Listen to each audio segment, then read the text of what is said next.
The Amsterdam course seemed like a great opportunity to engage in hands-on learning um, in a context outside of New York City. I saw the Amsterdam course as a sort of like also another nexus of like, yes, we're looking at urban design, we're going to be visiting different works within Amsterdam, but also we're going to be learning to how does the public government facilitate all this innovation. The curriculum looked really interesting from a climate change and flood mitigation perspective. Within like Wagner, curriculum-wise, things like that, logistically, it was a very different experience that like kind of complemented things that we learned in the classroom very well.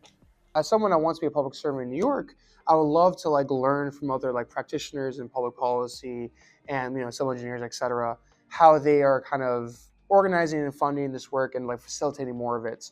So Amsterdam seemed like a really cool opportunity for me in my last semester to study that.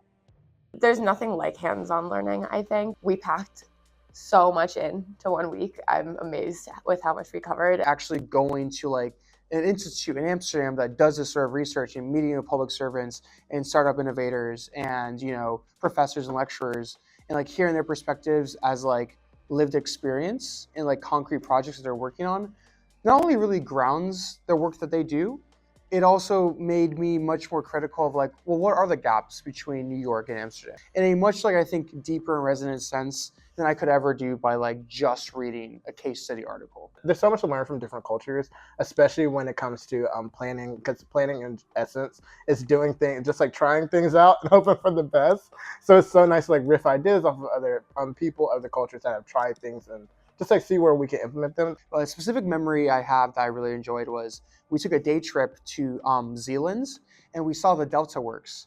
The Delta Works are a series of construction projects to protect the Netherlands from storm surge. And seeing like the scale of it, just the fact that they designed that was just like absolutely incredible. The Muslat carrying storm surge barrier is the largest man-made moving object in the world. And seeing these enormous in scale, interconnected, government-created flood protections and storm surge protections for the country was just kind of jaw-dropping. One main thing that I would take away from this course is specifically the relationships that you garner with the people that are in the class. And since we're all like planners and things like that, it's really nice to like have people who are in so many different disciplines within planning and have those relationships really built in, especially when you get into your career after Wagner. I walked away with believing that creating a better city is possible. Amsterdam wasn't always Amsterdam, what we think of Amsterdam today. It's exciting to think about how we could make that happen in New York City.